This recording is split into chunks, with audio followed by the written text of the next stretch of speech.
Les Sahaba sont en train d'apprendre, ils sont en train de faire le ta'lim ici, ils sont en train d'apprendre le fiqh, ils sont en train d'apprendre la religion. Ils voient en fait l'amour entre les compagnons. Quand on les détache, il dit non, il ne veut plus encore, je deviens musulman. Il n'a pas pris un médicament, il est seulement dans l'usine de Mohammed. Il regarde comment en fait les fabrications, le recyclage se fait. Automatiquement, il devient musulman. C'est pour ça qu'il faut étudier sa vie. Là, on va maintenant sur la bataille qu'on appelle la bataille de Bani Mustalik. La bataille de Bani Mustalik, c'est la bataille où ils ont menti sur nos mamans Aïcha. N'est-ce pas?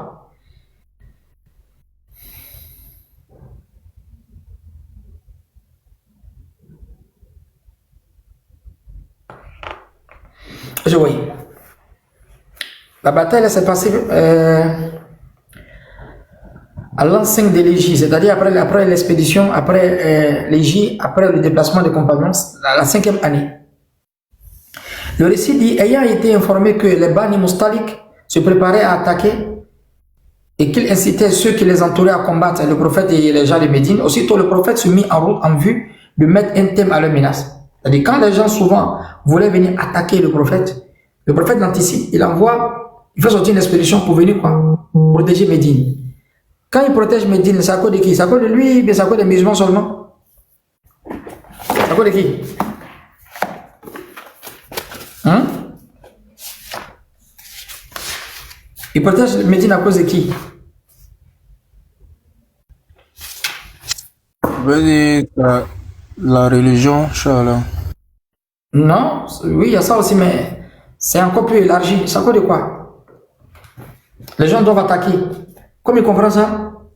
Merci mon frère. Madara, je ne sais pas si c'est une soeur, mais elle dit à cause des humains qui vivent. Les humains là, ils sont parmi les juifs, non? Ils sont parmi les non-musulmans, même les associateurs, n'est-ce pas? Ce n'est pas tous les musulmans. Tous les musulmans, tous les mécréants, tous les juifs. Kayet, tu as le Coran avec toi?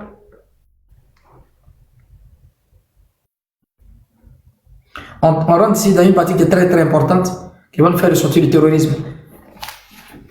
Qui a le Coran avec lui? Ouais, je suis en train de prendre. Sourate 22, écoutez très bien, au verset 39 à 40.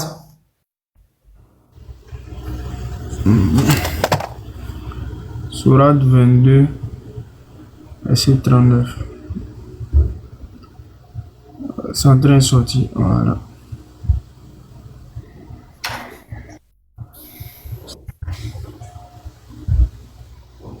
C'est un peu lent. Quand tu as pris, il faut faire ça. C'est un peu lent chez moi ici.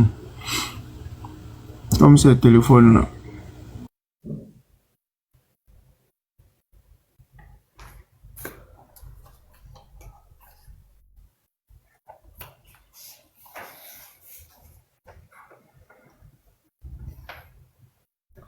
وإن لكم ليلة الصيام رفثوا إلى نسائكم هن لباس لكم وأنتم لباس لهن علم الله أنكم كنتم تختانون.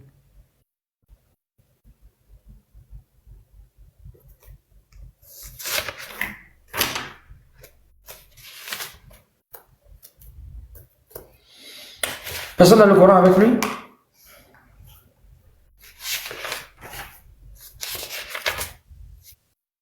Si, moi j'ai le Coran. Sourate 22 au verset 39 à 40.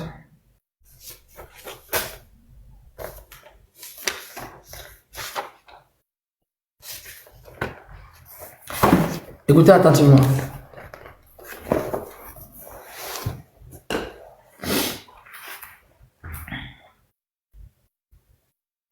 Donc, Sourate 22, verset 39. À 40. D'accord. Autorisation est donnée à ceux qui sont attaqués, entre parenthèses, de se défendre, parce que vraiment, ils sont lésés. Et Allah est certes capable de les secourir. Continue. Ceux qui ont été expulsés de leur demeure, ceux qui ont été expulsés de leur demeure contre toute justice, simplement parce qu'ils disent Allah est notre Seigneur. Si Allah ne repoussait pas les gens de l'un par les autres, des ermitages seraient démolis, ainsi que les églises, des synagogues et des mosquées, où le nom d'Allah est beaucoup invoqué. Allah soutient, certes, ceux qui soutiennent sa religion. Allah est assurément fort et puissant. Donc ici, voici l'un des versets qui montre le but défensif, n'est-ce pas, des batailles. Le prophète ne parlait pas tomber sur les gens. Allah dit autorisation est donnée aux musulmans de se défendre. Parce qu'en vérité, ils ont été lésés. Ils ont pris le bien, ils ont attaqué, tout ça. Voici l'un des premiers versets qui vient donner au prophète de se défendre. Tu as vu? Donc quand les gens veulent attaquer la ville, eh bien, c'est-à-dire l'État islamique, avec cet État-là, il y avait des non-musulmans qui vivaient dedans. Et le verset 40 dit, si Allah n'avait pas repoussé les uns, c'est-à-dire avec la force des autres, donc Allah repousse par quoi? Par les hommes. De la même manière qu'Allah protège le Coran par des hommes, il protège le bébé par sa mère, Allah protège sa religion comme ça aussi, par des hommes. Donc qu'est-ce que le prophète fait? Ils anticipent, comme ils vont venir attaquer Médine, ils vont maintenant se mettre, on va anticiper maintenant pour se mettre devant. Et le prophète fait ça, il ne fait pas ça à cause des musulmans seulement, parce qu'il y a des associateurs qui vivent à Médine. Sinon Allah n'en a pas dit, wa in ahadu minal mushrikina istajaraka fa'ajiru hatta yasma'a kalam Allah summa ablighu ma'mana. La sourate 9 au verset 6. Allah il dit, si l'un des associateurs te demande asile, donne-lui asile. Ça montre que il y a ici une hypothèse réalisable. Donc, ils peuvent demander asile. Le verset ne peut pas être dans le Coran. Et puis vous allez me dire qu'il n'y a pas d'associateurs à Médine. Ils étaient là, en plus des Juifs. Donc le fait qu'ils vivent sous, n'est-ce pas, dans un pays islamique, mais dans un État islamique, le prophète a le droit de les protéger. L'islam a le droit de les protéger. Et le verset suivant, il dit, si ce n'était pas Allah qui avait fait, c'est-à-dire les ermitages, les mosquées et les endroits, les synagogues, où le nom de Dieu est évoqué. Donc ça montre que les gens, bien qu'il y avait une myopie spirituelle, d'autres dans le temps passé, ils avaient changé c'est-à-dire la pureté de la foi qui était enseignée par Jésus. Les synagogues, ils adoraient Allah, ils n'adoraient pas quoi? Une créature. C'est-à-dire même les Juifs aujourd'hui qui sont dans les synagogues, ils n'adorent pas Jésus. Et tous adoraient Allah. Le problème des Juifs, ils aiment trop Moïse, donc ils ne veulent pas suivre un prophète sauf Moïse. Mais ils n'ont pas de problème pour dire qu'il y a un Dieu qui est trois, non. Si le verset là montre que tous ces gens qui étaient dans les synagogues, qui suivaient les prophètes après Jésus, ce sont les personnes qui adoraient Allah. Donc, si Allah a en train de protéger les synagogues, parce que les Juifs étaient là-bas, ils ont une manière de se recueillir aussi. Donc le fait de défendre, n'est-ce pas, l'islam, en défendant aussi la ville, ils protégeaient aussi même les associateurs, même les non-musulmans. Vous voyez ça là? Ah, on dit quoi? Ça va un peu, non? Est-ce que vous voyez? Donc, il protégeait tous. Est-ce que le prophète, quand il va en fait faire une embuscade, est-ce qu'il est en train de protéger seulement les musulmans? Il protège seulement les musulmans Kayet? Un dosso. C'est les musulmans seulement il protège? Non. Si c'était les musulmans seulement il protège, il n'allait pas parler de quoi? D'ermitage. Et puis quoi? Et puis des synagogues. Les synagogues, les musulmans ne vont pas prier là-bas. Elle a parlé des mosquées, il a parlé des synagogues. Donc il protégeait même les juifs qui étaient à Médine.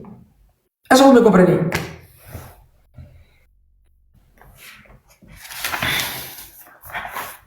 On comprend, maître. Mankala, c'est on s'écrit après, Inch'Allah. Est-ce que vous voyez? Donc voici comment maintenant Allah Ta'ala, il montre comment des fois on doit aider, n'est-ce pas, l'islam. En aidant l'islam, tous ceux qui vivent sous l'emprise des musulmans, on doit les protéger. C'est là ils vont dire que l'islam est venu se tuer. Toi, tu es avec les non-musulmans, vous êtes ensemble. Ils ne font pas de mal. Maintenant, un groupe de non-musulmans là va vous combattre. Est-ce que c'est parce que les non-musulmans vous combattent que vous devez tuer les musulmans qui sont avec vous? Non. Si le prophète devait tuer quelqu'un, quand les gens en fait ils ont une vision écolopée bornée en parlant de terrorisme, le prophète a dit bon, comme ils ont tué nos frères musulmans, ils sont dans notre pays, on va les tuer tous d'abord. Le prophète n'a jamais dit ça. Et au contraire, il était tellement sage, on a problème avec les gens là-bas. Il ne faudrait pas qu'on détruise ici. Si vous avez un problème avec nous, on s'en va régler ça d'un autre endroit. On va régler ailleurs. C'est là que tu entends bataille de Uhud, c'est à côté d'une montagne. La bataille Ghazwatul Badr, c'est à côté d'un puits. Badr, c'est un puits.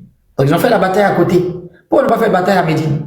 Le prophète a le souci de protéger les vieillards, les enfants, qui n'a rien à voir avec les livres où on te dit dans d'autres livres, les livres où on te dit des versets, où on dit de détruire, de tuer les vieillards, tuer même les bébés, d'écraser la tête des bébés. C'est pour ça qu'il n'y a pas une religion qui est plus terroriste, n'est-ce pas? Il n'y a pas un livre qui est plus terroriste que le livre que vous connaissez, que les chrétiens prennent comme cheval de bataille. Alors que le mot paix dans le Coran est cité combien de fois? 33 fois. Et ça s'explique. Et le mot, comment on appelle ça? Le mot épée est cité de l'autre côté 407 fois, mais 406 fois. Alors que le mot guerre, le substantif guerre, est cité 4 fois. Dans la demande de se défendre ici. Donc, en dehors de ça, tout ce qui est allié à la paix, tous les dérivés de la paix, as-salam, tout ça, Allah nous appelle vers la paix. Oui. Donc, le prophète n'était pas un barbare. Donc, voici la bataille de Bani Mustalik. Cette bataille-là, où ils ont menti sur le moment Aïcha. Vous connaissez Aïcha Taradjalan anha. Elle était très intelligente. La troisième femme du prophète. Le prophète a marié Khadija bint Khuwaylid. Après, il marie Saouda bint Zam'a. Après, il marie qui encore? Aïcha Taradjalan anha. Est-ce que vous voyez? Elle est la troisième femme. Après Khadija, le prophète n'a pas marié Aïcha directement. Il a marié l'autre qui était un peu plus âgée. Donc même dans les récits, on dit après donner ses jours à Aïcha parce qu'elle était un peu arrivée à un certain niveau où elle ne pouvait pas supporter beaucoup de choses. Est-ce que vous voyez? Donc chaque bataille, le prophète choisit une de ses femmes pour aller avec lui. Donc le tirage est tombé sur Aïcha. Elle était tellement légère, il y a une chose qu'ils prenaient comme ça pour voyager. Ils appellent ça le palanquin. On mettait dedans, quand ils font une pause, ils restent là, ils vont se désaltérer un peu, ils vont boire un peu, et après ils s'en vont. Et voilà, c'est comme ça dans ce cas que nous, Aïcha, elle a mis une pause, elle est rentrée pour aller faire ses besoins. Une femme qui est pieuse, elle s'éloigne. Dans la fatigue, elle marchait un peu, elle a voulu se reposer un peu. Dans ce repos-là, le sommeil a pris. La caravane est partie.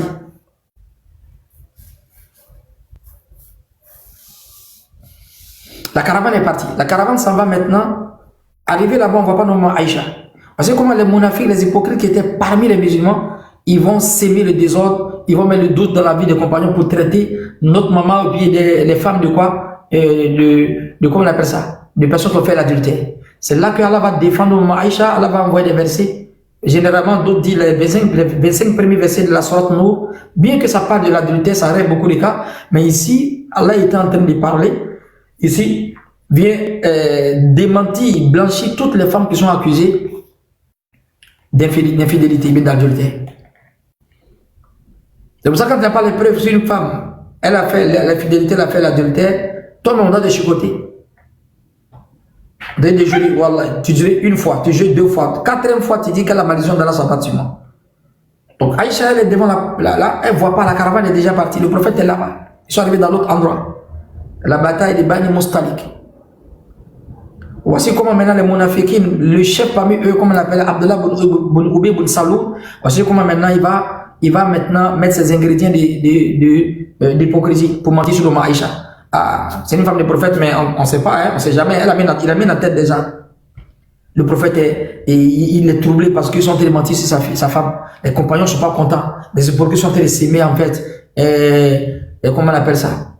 Ils sont en train de colporter, ils sont en train de faire des calomnies. Donc Aïcha n'est pas au courant. C'est comme ça une femme pieuse, elle n'est pas au courant, on ment si elle. Il y a un compagnon qu'on appelle Sofwa ibn Mu'attal, n'est-ce pas?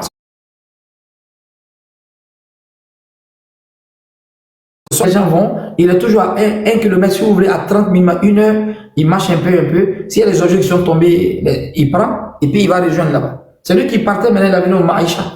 Il aide en même temps, elle monte derrière, et ils arrivent là-bas. Donc c'est comme ça, maintenant les hypocrites ont allumé le feu. Il retourne à Médine, au Maïchat, elle rentre chez sa famille. Elle sort avec un de ses neveux, une haute tante. On bloque les gamins.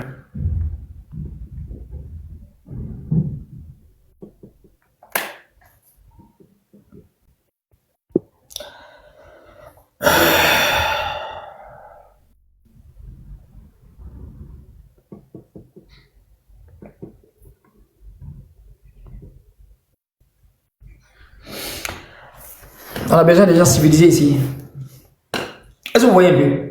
Tu sais ce qui se passe dans la vie? Ils sont télémentés sur toi que tu as fait ça avec Safal Bonwaton. Voici comment nous, Aïcha, maintenant, c'est évanouie. Les femmes pieuses, on ne ment pas sur une femme pieuse. Automatiquement, Allah va descendre quoi? Le 25 verset de la sourate Nour. Ça, c'est la bataille de Bani Mustalik.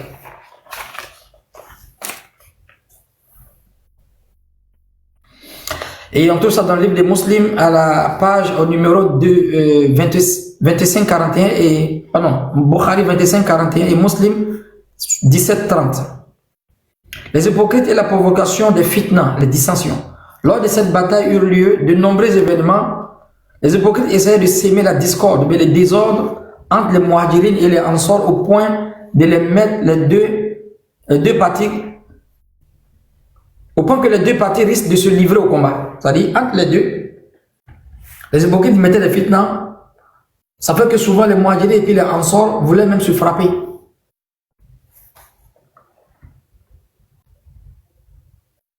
Alors, quand le prophète voulait les séparer, le prophète dit non qu'à laisser quoi? Délaisser le tribalisme. Et il y avait même une tribu même à Médine, on appelle les Bani Aous, Bani Khazraj. Ils ont des tribus aussi qui se frappaient beaucoup. Souvent le prophète même les séparait. Ils n'étaient pas encore éduqués encore. Tout ce temps-là, le prophète voyait, il soignait un peu les maladies, un peu.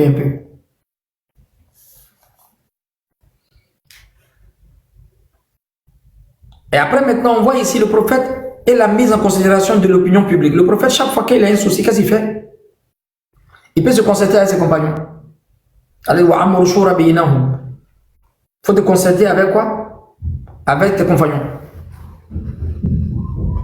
ولو كنت فظ غليظ القلب لانفض من حولك فاعف عنهم واستغفر لهم وشاورهم في الامر فاذا عزمت فتوكل على الله. Si tu étais dur, tu avais le cœur le plus dur, c'est-à-dire bien tu étais dur envers eux, ils allaient tous fuir. Mais pardonne-leur et puis quoi? Faut te concerter avec eux.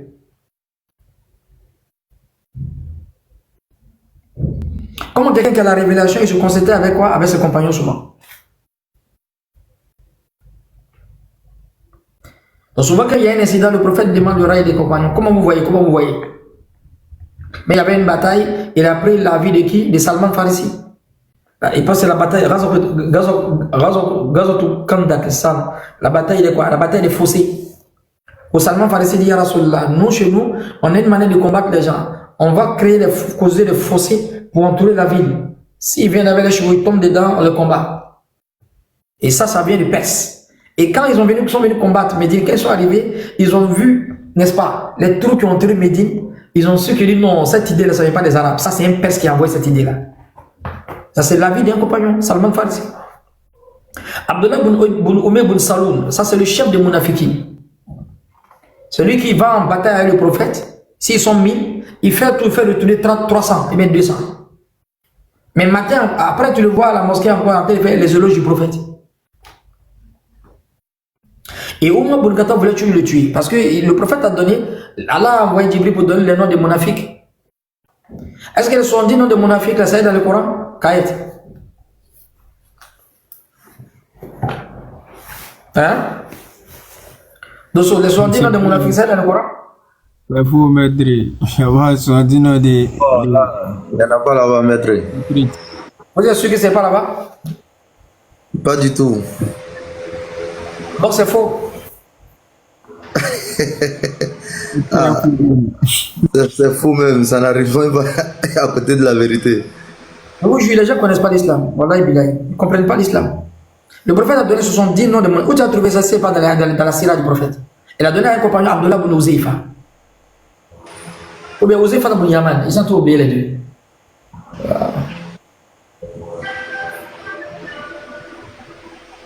Hein? Donnez-moi le nom, les gens tout oublié.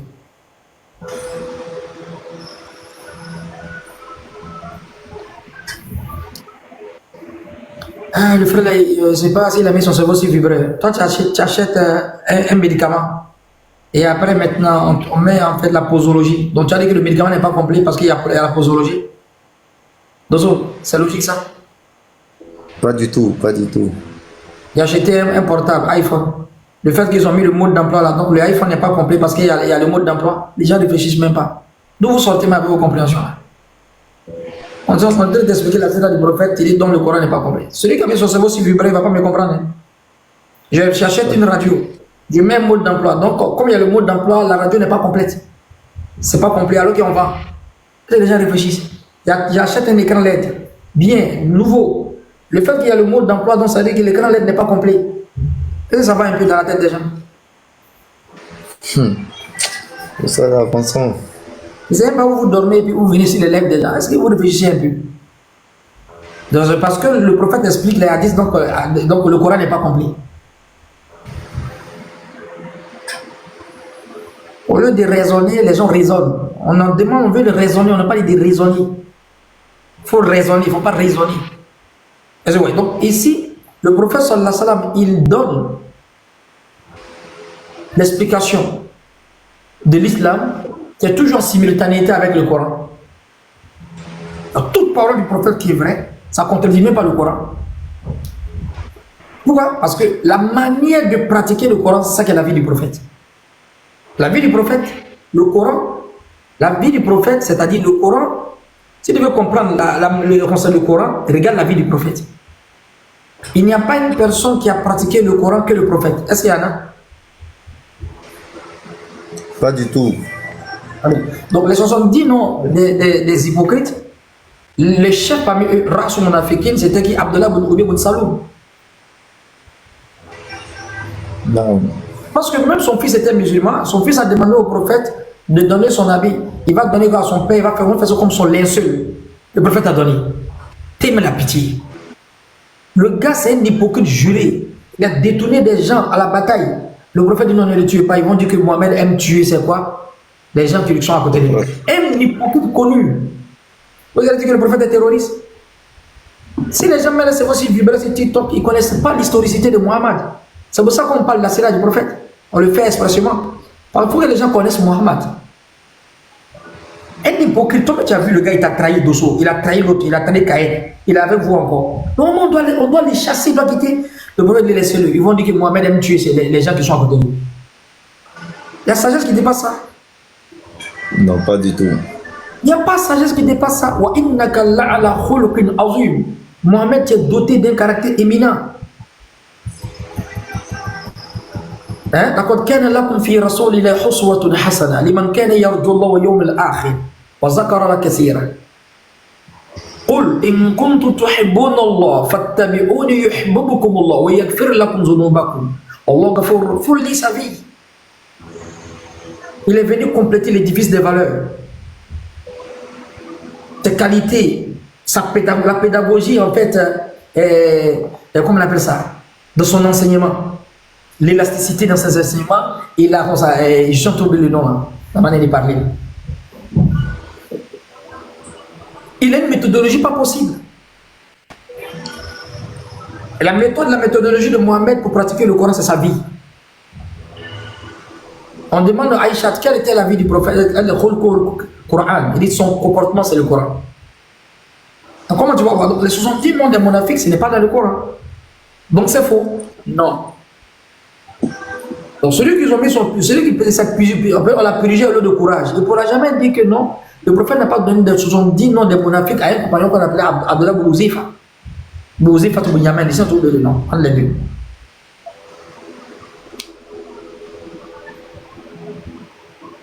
Oumar Bourgata, chaque matin il s'envoie le compagnon. Bouzifa, est-ce qu'il y a mon nom? Il dit Oumar, tu n'es pas dedans. Il dit qu'il n'est pas dedans. Omar bin Khattab. Au même moment, les chiites sont en train d'insulter Omar.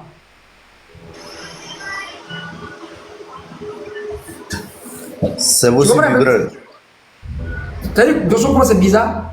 Au même moment, normalement, si on doit vous donner insulter Omar et puis Abaka, normalement, on doit avoir le nom parmi les noms de monafiques.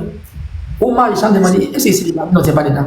Et Omar faisait ça, c'est pas parce qu'il croyait qu'il était dedans, non, c'est le sentiment d'humilité, parce qu'il n'est pas sûr de ce qu'il fait. Ça veut dire quoi? Le croyant, le croyant, il est entre la crainte et puis l'espérance. Ceux qui vont dire pourquoi Omar s'en demandait s'il est dedans, à cause de certaines pratiques, non, ils n'ont pas compris. Donc vous allez dire qu'Abakar, c'est dit qu'il aussi est dedans. Non. Donc vous allez dire qu'Anzala est dedans aussi. C'est la vie des compagnons. Hamza, il a vu Abaka, il dit Abaka, il s'est devenu un hypocrite. Abaka dit arrête ça, toi on te connaît, tu es un homme de bien. Il ne faut pas dire ça à Hamza. Il dit non, je suis Mounafik. Hamza a dit, Abaka dit arrête tes trucs là, on ne dit pas parole comme ça. Il dit non, je suis Mounafik. Il dit mais pourquoi tu dis ça? Une petite chose, il dit le Mounafik. Il n'a pas désobéi à Allah, il n'a pas désobéi au prophète, il n'a pas fui le djihad, parce que ceux qui fuyaient le djihad, mais il dit prophète, il dit Abaka, quand on est avec le prophète, il nous parle de l'invisible, notre foi augmente. Sur les paroles de Mugiba, les choses de l'invisible. Et après, quand on retourne dans notre famille, dans notre travail, dans nos commerces, au marché, c'est normal. On oublie un peu l'état d'esprit que j'ai, la foi, la disposition intérieure que j'ai auprès du prophète, n'est-ce pas? Je n'ai pas ça devant ma femme et mes enfants, mais ça c'est normal. Est-ce que ça, on peut le blâmer pour ça, mister? Non, on ne peut pas le blâmer pour ça.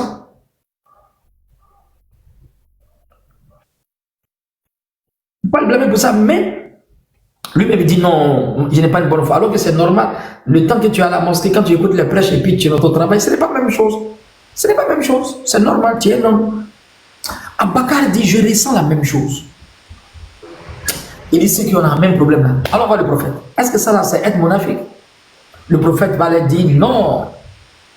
Ils arrivent, le prophète, on est devenu des monafiques. Abakar, il partait pour ce problème. Tellement le souci de la foi est grand. Ils se sont croisés, Abaka a oublié son problème. Il dit, mais ça, il y a ce même problème dans mon cœur. Allons voir le prophète, parce que ça c'est un danger. Est-ce que l'on se soucie même de ça? Non seulement Mike, il y a trop de sucre, on appelle le docteur. Vraiment, il m'a intéressé sucre, mais vraiment, il y a plus beaucoup de sucre. Est-ce qu'il y a un danger? Docteur, il m'a salué qu'il y avait beaucoup de sucre. Il a dit à manger, est-ce que ça va? Ah, oui, docteur, il a compris, docteur. Et il partait voir le docteur de la foi, le docteur des âmes.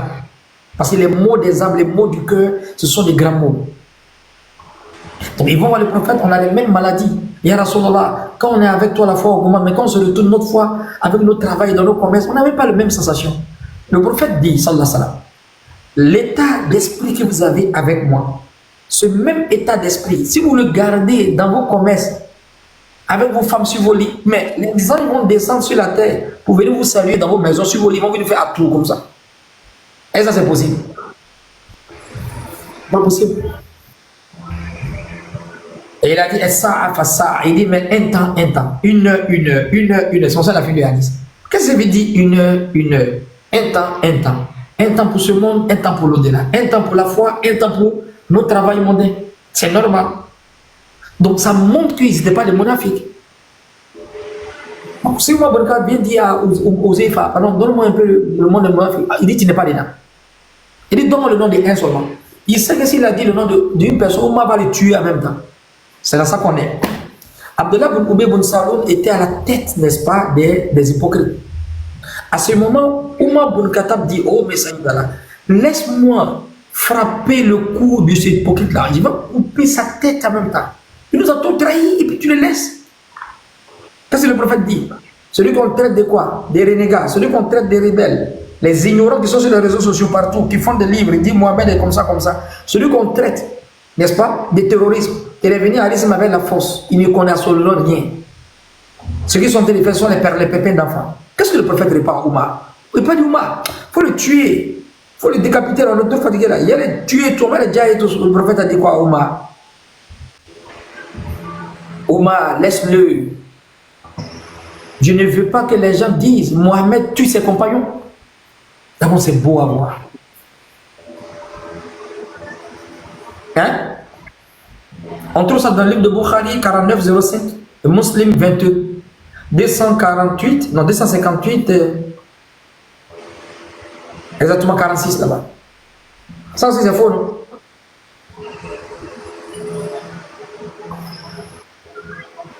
C'est faux?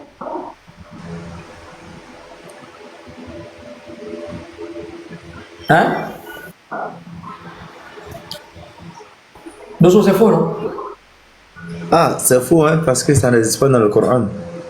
Le prophète, il voulait tuer. Est-ce que le prophète voulait tuer en fait les hypocrites? Non. Le prophète ne voulait pas tuer les hypocrites. Mais le verset du Coran te dit Muhammadur Rasulullah, Muhammad est le messager d'Allah. Wallazina ma'ahu ashidda'u 'ala al-kuffar ruhamahu bainahum. Ceux qui sont avec lui, les compagnons, sont durs envers quoi? Les non-musulmans, ils sont musulmans entre eux. Ils sont durs envers les non-musulmans. Tous ceux qui n'aiment pas l'islam sont durs à eux. Mais dans cette dureté-là, quand le prophète donne un ordre, ils obéissent. Pourquoi? فَلَا رَبِّكَ لَا يُؤْمِنُونَ حَتَّى يُحَكِّمُكَ فِيمَا شَجَرَ بَيْنَهُمْ ثُمَّ لَا يَجِدُوا فِي أَنفُسِهِمْ حَرَجًا مِمَّا قَضَيْتَ وَيُسَلِّمُوا تَسْلِيمًا. Wallah, ils ne seront jamais croyants tant qu'ils ne t'ont pas pris comme juge, Mohamed. Et quand dans leur discussion, quand tu vas trancher, si dans leur cœur ils ne sont pas contents, il peut dire Mohamed, on a compris, comme tu es prophète, là on ne parle pas. Mais dans son cœur n'est pas content. Si dans son cœur n'est pas content, il peut dire ouais, c'est d'accord, allez, il dit soit les mécréants. Tu dois dire ouais, et puis ton cœur doit accepter, parce que Mohamed a tranché, parce que la yantiku anil hawa in huwa illa wahyu yuha. Est-ce que vous comprenez un peu? Non. Donc ils sont durs envers les mécréants, mais quand Omar il est dur, il veut le tuer, le prophète non, Omar laisse-le. Je ne veux pas que les gens disent que Mohamed tue ses compagnons. A dit ça, ça c'est faux aussi. Ça a dit ça c'est faux. Ça dit c'est faux. Mais comment tu vas voir le comportement du prophète se manifester à travers le Coran si tu ne vois pas dans la vie du prophète? Combien de fois il était miséricordieux avec les gens? Il y a un récit, le prophète était arrêté là. Il y a un gars qui voulait tuer le prophète. Tu connais le récit, Dosso? Ben, tu connais le récit?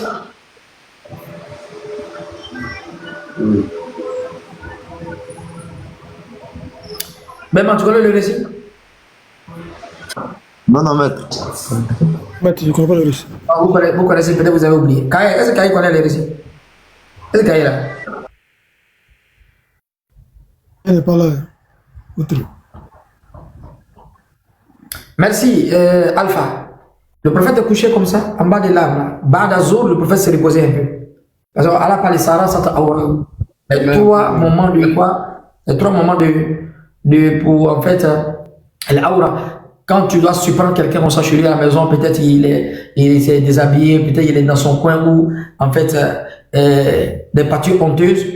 Donc il y a trois moments où on ne doit pas visiter quelqu'un. C'est la Sourate Nour. Comme la Sourate al-Fajr. Avant la prière du Fajr, on ne doit pas visiter quelqu'un. N'est-ce pas? Ba'da Sourate al-Zuhr. Au moment où la personne est en train d'enlever son habit. C'est-à-dire parce qu'il va faire un peu la sieste. Et Ba'da Isha, et après la prière de Isha. Donc si on ne peut pas visiter quelqu'un après la prière de Isha, automatiquement tu vois à quel moment le prophète faisait la prière. Donc si toi tu vois ce hadith-là, tu veux essayer de pratiquer chez nous, le verset du Coran, où on ne doit pas visiter quelqu'un après la prière de Isha. Ça fait partie des salat, ça c'est awra. Les trois moments en fait de la pudeur.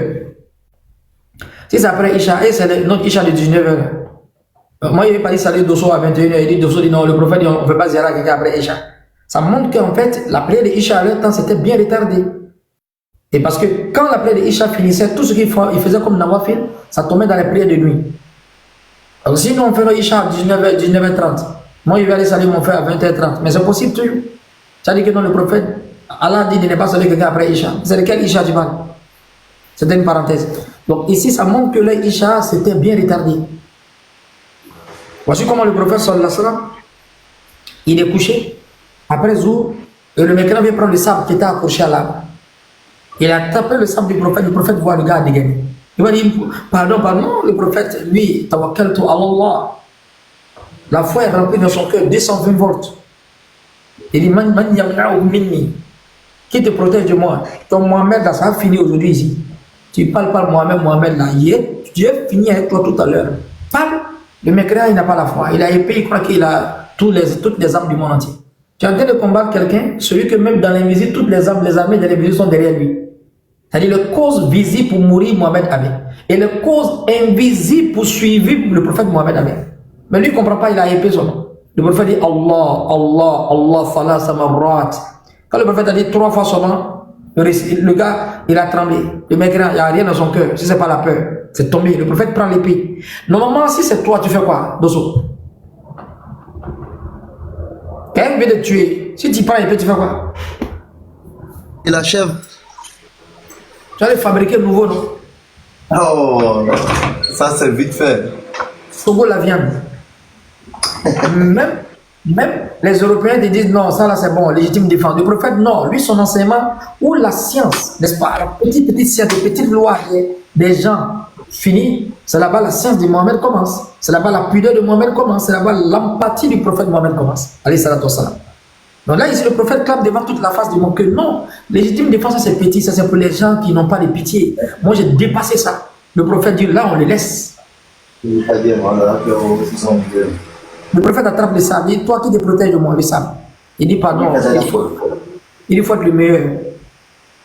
Le prophète du coup, là, si vraiment on doit avoir un assis où on dit le prophète doit forcer quelqu'un en islam, là, il doit le forcer, sinon il va le tuer. Il n'a pas dit, convertis-toi, je te tue. Si tu n'es pas bien, il va te tuer. Quel est le prophète? Mais il n'y a pas d'affaire.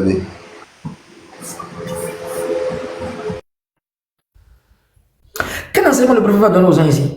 Il dit deviens musulman. Il dit je ne deviens pas musulman. Mais il n'y a plus de combattre encore. Il faut partir. Normalement, il doit le tuer. S'il est venu envoyer le terrorisme. Qu'est-ce que le gars dit? Le gars est parti. Il n'a plus jamais combattu le prophète encore. Qui va le laisser là? Quelqu'un qui veut mettre fin à ta vie. C'est vrai que tu as pris épée de sourd, il a été tué, c'est fini, tu vas à Kiyama. Le prophète le laisse partir, le prophète de la miséricorde. Il est venu pour Rahma. C'est le messager, le prophète de l'unité, le prophète de la miséricorde. Il laisse le gars partir. Vous allez enseigner que c'est lui là qui est terroriste là. Il te demande même de bien aiguiser le couteau pour alléger la souffrance de la victime. Le mouton qu'on doit égorger là, il faut bien aiguiser pour bien l'égorger rapidement, pour ne pas le faire souffrir. Celui-là qui est terroriste, diantre. Donc ici, le prophète, il laisse le gars partir. Deuxième encore, le prophète était là, il avait des moutons, des chameaux en 2 valises. C'était beaucoup, c'était pour lui-même. Le mec là, il n'aime pas Mohamed, mais comme c'est un homme de dunya, il aime quoi?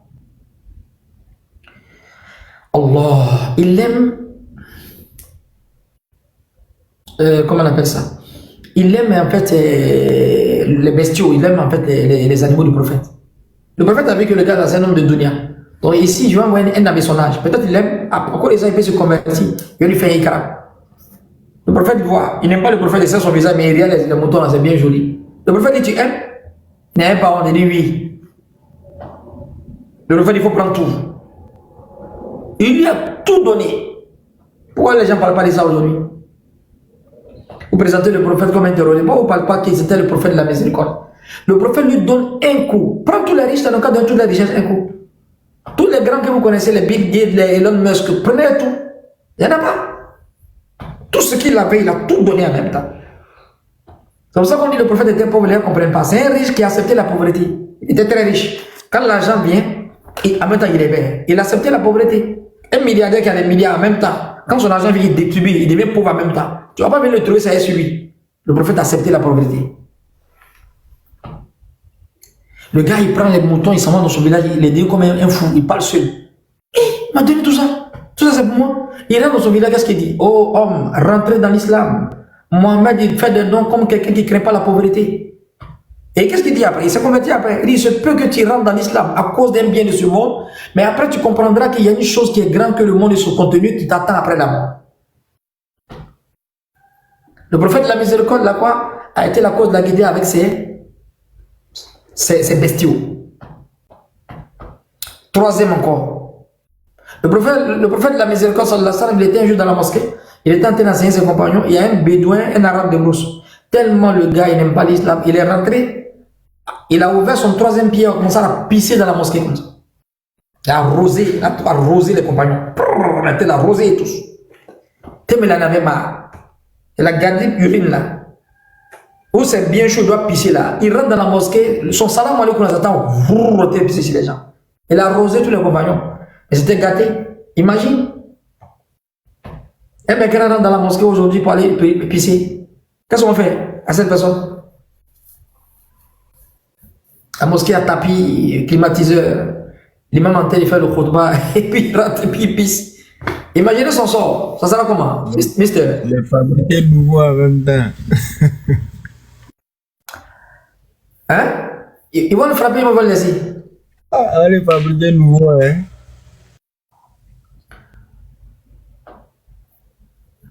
Ils vont le frapper.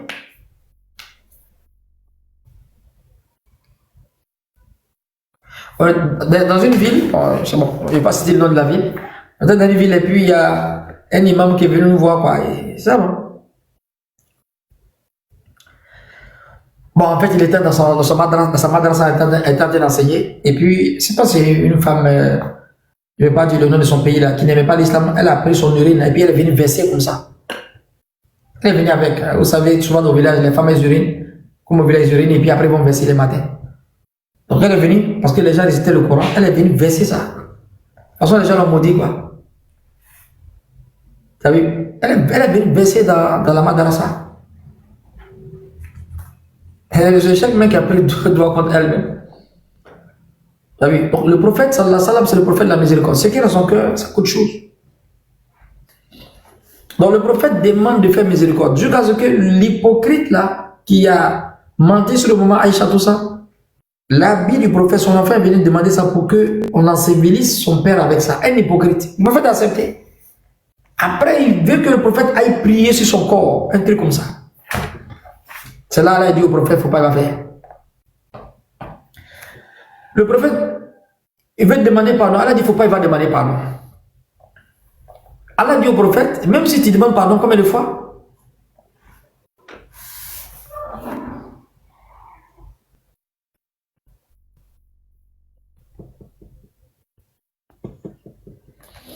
Même si tu veux demander pardon, combien de fois? 70 fois. Combien de fois? 200?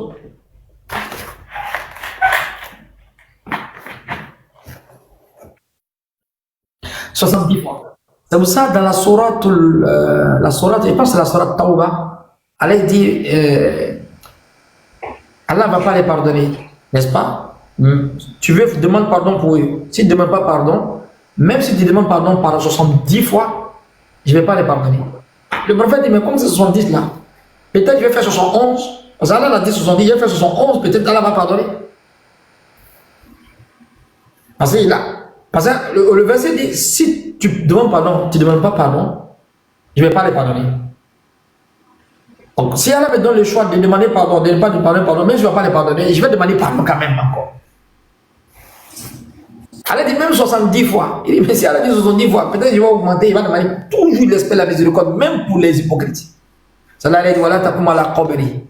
Innahu kafaratu billahi wa rasuli. Ne te mets pas devant sa tombe, ne prie pas pour lui. Il a mécru en Allah et son message. C'est là le prophète a laissé maintenant.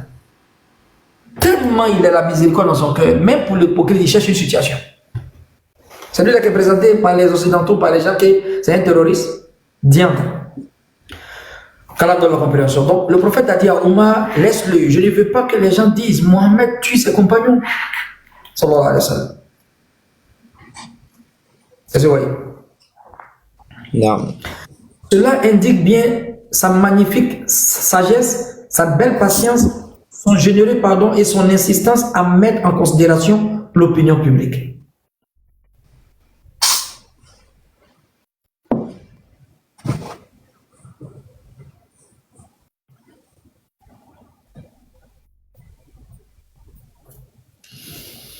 Très bien, on va maintenant sur la grande calomnie contre la mère des croyants. Parmi les grandes calomnies commises par les hypocrites, nous citons celle qu'ils firent courir contre nos mères Aïcha, bintu Abbakar.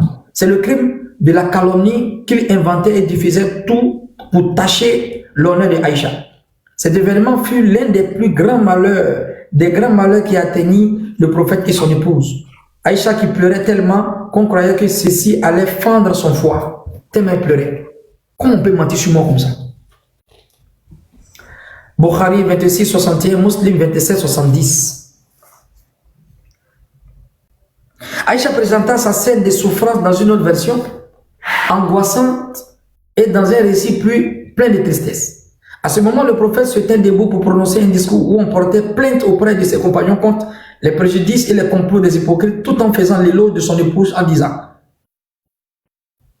qu'est-ce que vous me consultez à propos des gens qui ont diffamé sur mon épouse?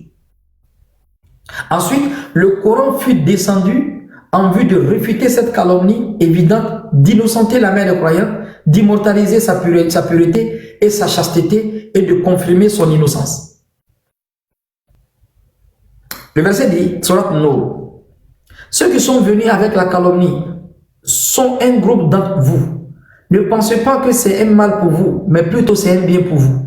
À chacun de ceux qu'il a acquis comme péché, celui d'entre eux celui d'entre eux qui s'est chargé de la plus grande part aura un énorme châtiment. Pourquoi lorsque vous l'avez entendu, les croyants et les croyants n'ont-ils pas en eux-mêmes conjecturé favorablement et n'ont-ils pas dit ceci est une calomnie évidente? C'est-à-dire, ils ont fait douter même les compagnons ce jour-là.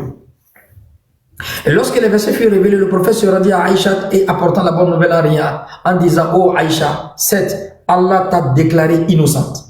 Bukhari 47, 50, Muslim 27, 70. Est-ce qu'on a compris un peu l'histoire?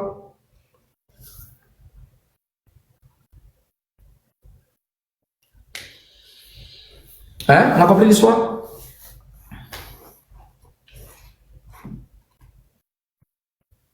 On a compris, maître. On a compris, Inch'Allah. Non, maître, non. On est concentré. Voilà. Et après cette bataille, il y a la bataille de Ahzab, la bataille des coalisés. Cette bataille aussi, à l'enseigne de l'Égypte, elle était l'une des plus difficiles pour les musulmans dans la mesure où tous les ennemis complotaient contre les musulmans de toutes parts. Les juifs étaient ensemble, les associateurs, Imaïen Boyi, une association de juifs et puis des hypocrites, et puis quoi? Des féticheurs et puis des associateurs. Et quelques bédouins encore s'engageaient à éradiquer l'état des musulmans. C'est-à-dire ils sont décidés, les juifs sont ensemble, les associateurs sont ensemble, les bédouins de brousse, et puis quoi, qu'on appelle ça? Exactement. Les juifs et puis les mécréants.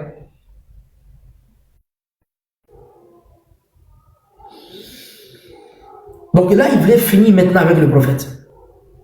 Il s'engageait à éradiquer l'état des musulmans et à les attaquer chez eux en regroupant ainsi des milliers de combats. En fait, il faut tomber sur eux pour les tuer et tous. L'islam, ça va finir ici. Si les associateurs sont les bédouins, les juifs, avec les hypocrites, sont ensemble. Mais c'est beaucoup de personnes. On tombe sur eux, on finit et tous. C'est à propos de ça que le verset coranique fait descendre. Quand il vous vint d'en haut et d'en bas, et quand les regards étaient hagards et les cœurs remontaient aux gorges. Quand le verset a été cité, Aïcha Taradian dit: ceci a eu lieu le jour de la bataille de Kandak. Le prophète participe au creusement du fossé. Il vous a parlé de ça, la bataille du fossé, avec ses compagnons. Le prophète lui mentait de quoi? Creuser en fait le fossé pour entourer Médine.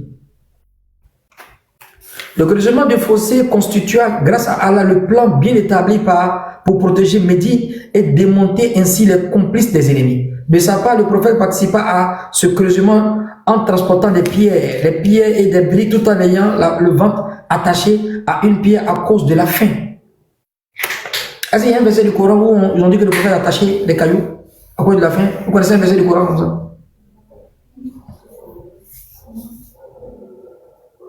Hein? Non. Est-ce que vous savez que le prophète, à cause de la faim, souvent il attachait des cailloux? On va pas trouver ça dans le Coran. Bon, ça c'est faux, non? Celui qui dit dessus le Coran, il ne suit pas la vie du prophète, il ne se sent pas trop bien. Et il n'a pas lu. Donc, on trouve ça dans le livre de Muslim 4101 et le livre de Bukhari 4101, le livre de Muslim 2039. Allahu Akbar.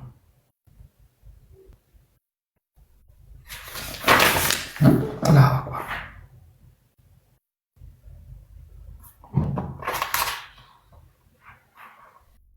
Et les compagnons travaillèrent avec lui patiemment, sérieusement et assidûment. Lorsqu'il les vit souffrir de l'épuisement de la faim, ils sont en train de protéger Médine, creuser, c'est fatigant. Le prophète voit les compagnons sont en train de travailler, les muhajirin puis les ansar. Qu'est-ce qu'il a dit? Allahumma la aish illa al-aish al-akhirah. Illa al-aish al-akhirah. Oh Seigneur, il n'y a pas de vie sauf la vie future. Pardonne et fais les muhajirin wa ansar. Pardonne aux Médinois, aux gens de la Mecque. Allahumma la aishu illa la aishu al-akhirah. Allah, il n'y a pas de vie sauf la vie, la dernière. Il n'y a pas de véritable vie sauf la vie de l'au-delà. Pardonne aux Ansar et aux Muhajirin.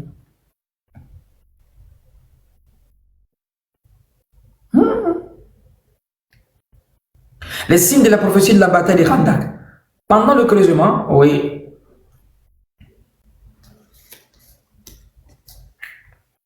Et après le prophète maintenant, le prophète invoque Allah contre les coalisés.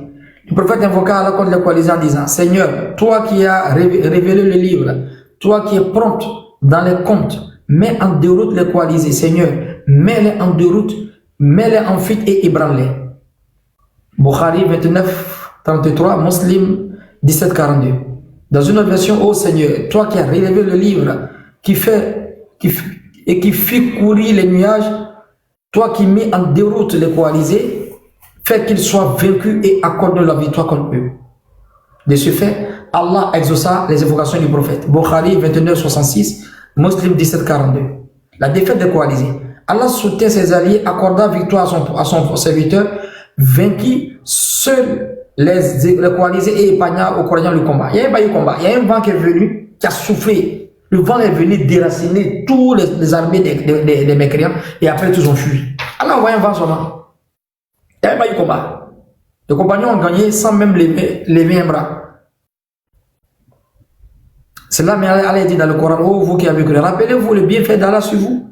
Quand les troupes vous sont venues et que nous avons envoyé contre elles un vent et des troupes que vous n'avez pas vues. C'est-à-dire, en fait, l'aide invisible.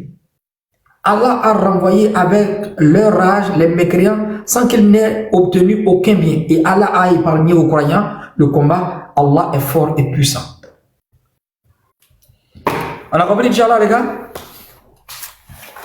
Bon, voici un peu, on a commencé un peu en retard. Voici un peu la vie du prophète sallallahu alayhi wa sallam, n'est-ce pas? Regardez les étapes de sa vie.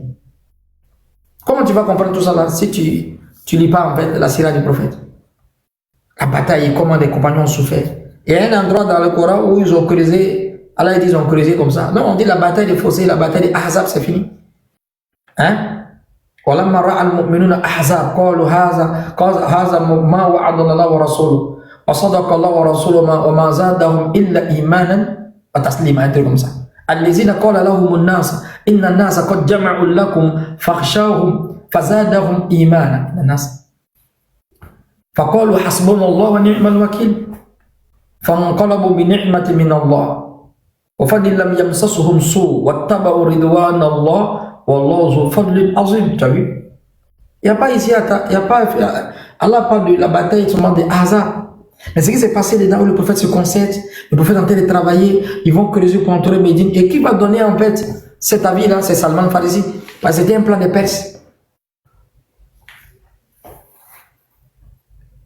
Qui n'a pas compris ce qu'il a dit?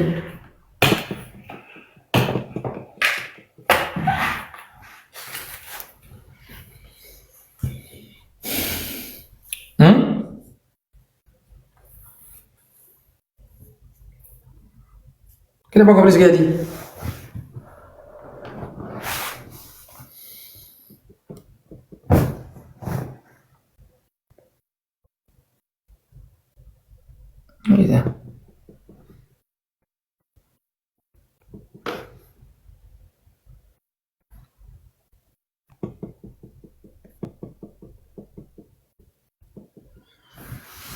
C'est bon? Est-ce que vous avez compris? Oui, maître, ça va, on a compris. Comment on peut avoir ces enseignements-là si on ne lit pas la vie du prophète? Comment? Hein? Comment on peut avoir ça? La bataille de Khandak, Ghazatul Ahzab, l'histoire d'Abdullah ibn Ubay ibn Saloum. Ça, c'est le chef des monafiques. Tout le monde sait ça?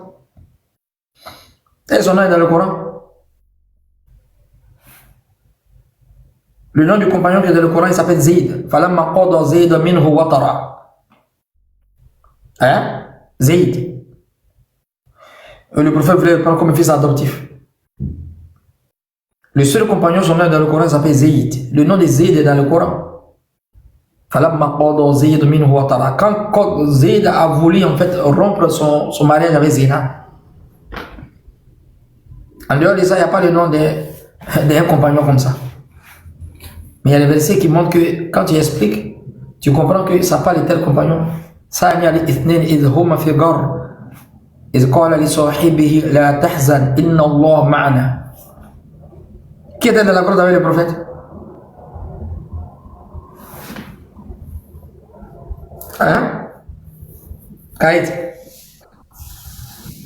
Aboubakar Sidik. Qu'est-ce que c'est Abakar? C'est dans le Coran? Non, non, maître. Ah, Il n'est pas dans le Coran. tous les savants, tu es chiite, tu es kadrite, tu es naqshbandi, tout le monde sait que c'est Abakar qui était avec lui. Oui, d'autres vont dire que non, il y a une divergence, il y a un savant qui a dit que non, c'est pas Abakar, c'est un autre savant. En tout cas, il n'était pas sûr. La version prépondérante, c'est Abakar, il n'y a même pas de discours dessus. Et c'est marqué dans le Coran, Abakar. Non, maître. Comment on allait savoir que c'est Abakar si on se fiait seulement au verset du Coran? Et les gens sont normaux même. إن عدة الشهور عند الله 12 شهرا في كتاب الله يوم خلق السماوات والأرض منها 4 حرم. Les mois auprès d'Allah sont 12. C'est quel mois ça? Comment tu vas savoir ça?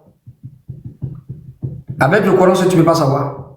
قد نرى تقلب وجهك في السماء فلنولينك قبلة ترضوها فول وجهك شطر المسجد الحرام وحيثما كنتم فولوا وجوهكم شطره. Allez, du prophète, on voit que tu lèves le ciel, ton regard dans le ciel, et tu veux qu'Allah tourne Allah te demande de tourner ton visage vers la mosquée sacrée. Donc, si le prophète il veut que Allah lui donne l'ordre de tourner son visage vers la mosquée sacrée, c'est qu'il tournait son visage vers une autre mosquée. Quelle est cette mosquée-là? Demande à tous ceux qui disent de se robotiser sur le Coran seulement. Ils vont dire c'est la mosquée de quoi? La mosquée de Jérusalem. Est-ce que le verset parle de Jérusalem là-bas? Non. Allah pourrait dire Jérusalem là-bas. Mais la mosquée ne parle pas de ça. Mais quand il rentre dans l'explication de la vie du prophète, il faisait d'abord pendant 18 mois, il regardait Jérusalem. Et après le verset est venu. Le prophète, les gens se moquaient du prophète. Lui là, il dit que non, il avait une nouvelle religion. Il se dirige où on se dirige. Les juifs se moquaient comme ça. قد نرى تقلب وجهك في السماء فلنولينك قبلة ترضاها فول وجهك شطر المسجد الحرام وحيثما كنتم فولوا وجوهكم شطره. Allah dit, on voit que tu lèves ton regard vers le ciel. Il attend l'ordre, Mohammed sallallahu alayhi wa sallam. Allah dit vraiment, tourne ton visage vers la mosquée sacrée. Mais avant ça, son visage était où? Comment tu vas comprendre son avec le Coran si tu parles la vie du prophète? D'autres versets, voilà, parle de la mosquée de Jérusalem, mais ici, Allah n'a pas parlé. سبحان الذي أسرى بعبده ليلا من المسجد الحرام إلى المسجد الأقصى الذي باركنا حوله لنريه من آياتنا إنه هو السميع البصير. Donc ici, Allah ne cite pas la mosquée de Jérusalem dans la Sourate Baqarah là-bas. Mais quand tu regardes, tout le monde est unanime. Même tu demandes à un chiite qui est contre les compagnons, je sais pas que c'est un compagnon, il va dire que non, c'est le prophète qui tournait son visage là-bas. Où tu vas voir ça dans le Coran? C'est avoir du paludisme, c'est souffrir en fait du paludisme de dire que non, on va se remonter sur le Coran et on va pas voir la vie du prophète. Non. Ouais, tu peux dire que non, autant des Omeyyades et des Abbasides sont inventés les choses. Mais ce qu'ils sont en train de dire là, c'est implacable. Les 70 noms de monafiques, le prophète a donné ça à qui? À Ouzéfa.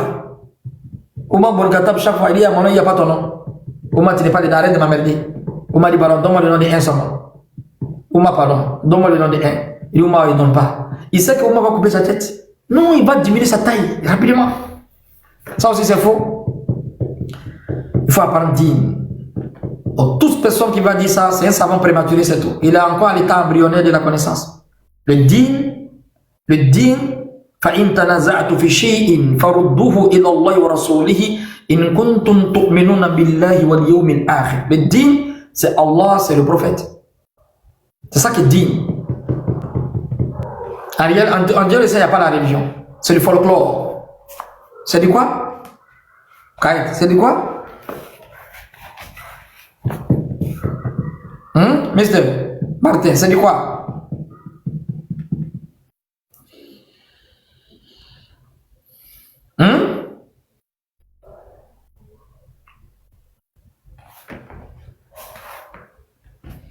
C'est pour ça qu'il faut étudier la vie du prophète.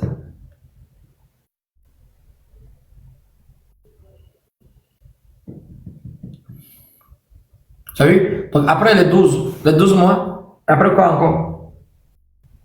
Il a oublié un verset là, qui est cherché là. J'ai oublié le verset.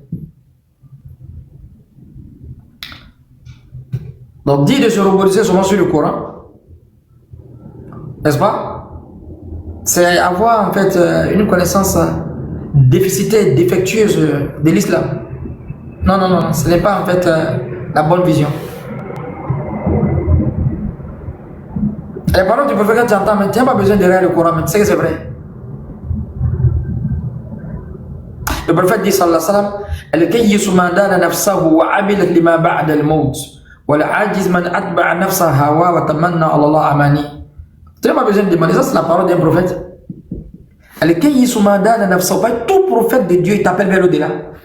Al-kayyisu man dana nafsahu wa amilat lima ba'da al-maut. Le plus intelligent des hommes est celui qui se fait des comptes et il pense qu'est-ce qu'il a gardé après la mort. Wa al-ajiz man atba'a nafsa hawa wa tamanna ala Allah amani. Le plus bête, le plus sot, lui qui est robotisé, celui qui suit ses passions et il espère la miséricorde divine. C'est parole d'un prophète, ça.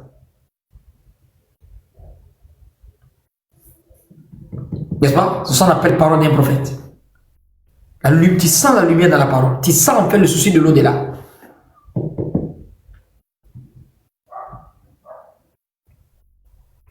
Tu as vu? Allah donne la compréhension. Est-ce qu'il y a des questions? S'il n'y a pas de questions, on va arrêter.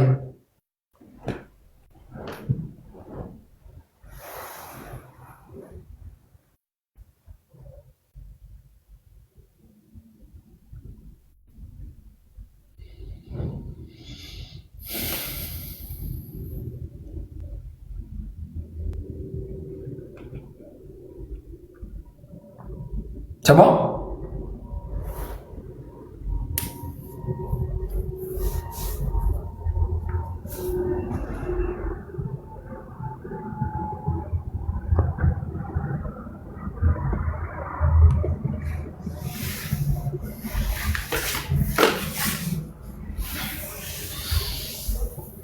On va arrêter dans 4 minutes.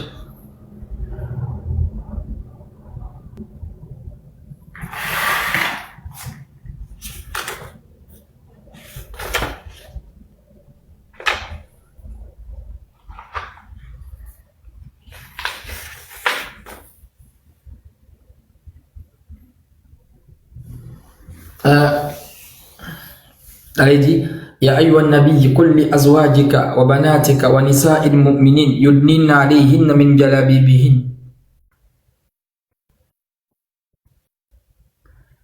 Le prophète dit à tes femmes, le nom de sa femme est cité dans le Coran. À tes filles. Déjà il avait des filles, nous on ne savait pas ça. Le Coran n'a pas dit ça. Le prophète avait des filles, il n'avait pas de filles.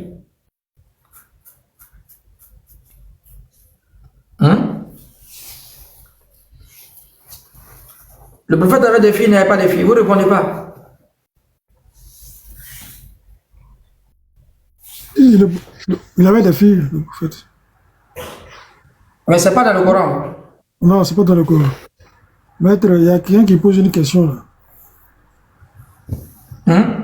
Il y a quelqu'un qui pose une question. Il dit quel est le point majeur entre les chiites, la différence entre les chiites.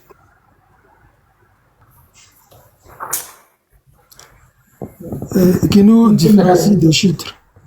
Oui, qui ça? Il n'a pas compris.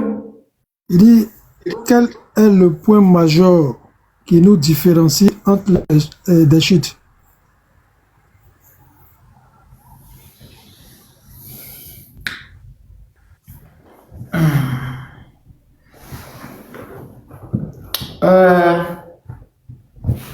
D'abord, ils ne respectent pas les compagnons. Hein?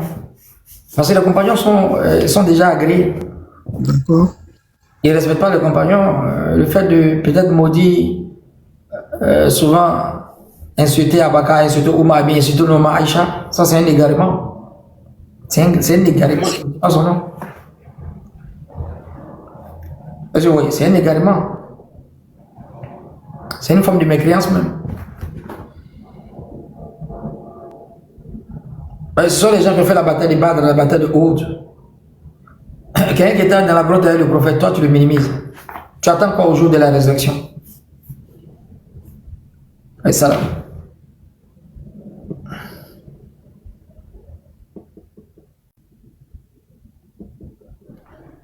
Hein?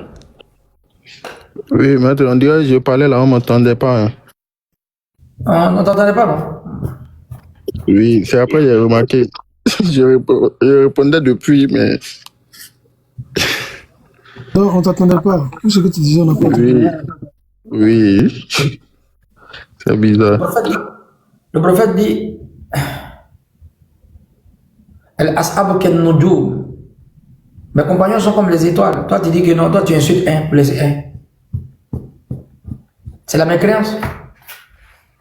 Ouais, tu vas me dire que non, tu vas envoyer des récits, ils vont dire telle personne a insulté telle personne, il a dit telle personne. Tu vois, tu fais sortir les défauts des compagnons. Allah te dit, ils sont agréés. Ce sont les compagnons du Badr. Tu dis quoi? Ya le Badr, if'alu ma shi'tum. Oh, les gens du Badr, faites ce que vous voulez. Allah vous a pardonné. Tu joues avec les compagnons du Badr. Si on doit mettre quelqu'un dans la mécréance, on doit dire quelqu'un est hypocrite, on doit dire quelqu'un a fait un grand péché. Il s'agit de Hatib.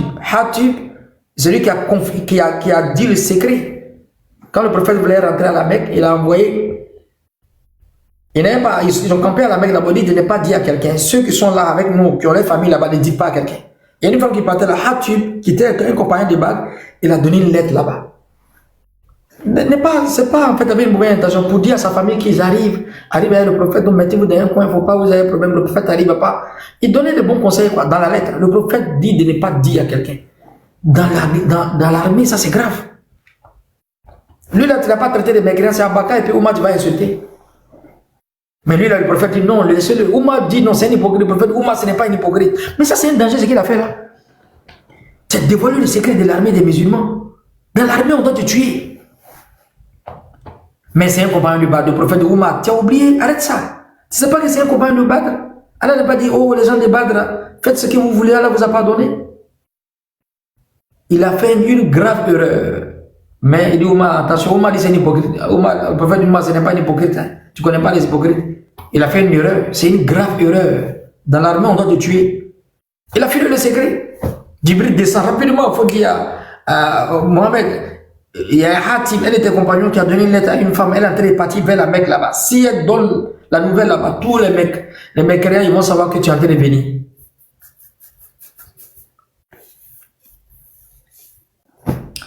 Je vous pose la question. Djibril est venu pour dire ça au prophète sallallahu alayhi wa sallam. Est-ce qu'il y a un verset du Coran qui dit ça?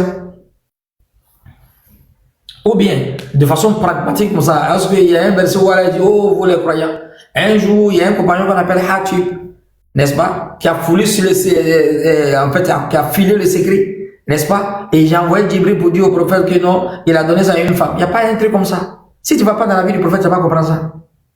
Ça aussi, c'est faux, non? C'est faux. Ça c'est faux. Il faut mettre, parce que c'est pas dans le Coran. C'est faux, parce que c'est pas dans le Coran, exactement. Tu as vu. Mais lui là, le prophète dit Oumar, arrête ça, faut respecter le gars. C'est un compagnon du Badr. Mais Abaka et Oumar n'ont pas fait la bataille de Badr. Toi, tu es qui pour venir les insulter? Ça fait pitié quoi. Non. Je vais parler de Palaban des compagnons, on ne va pas finir aujourd'hui. Il y a un compagnon qui a insulté la maman d'un, il n'a pas dit le nom que vous connaissez. Il a insulté même.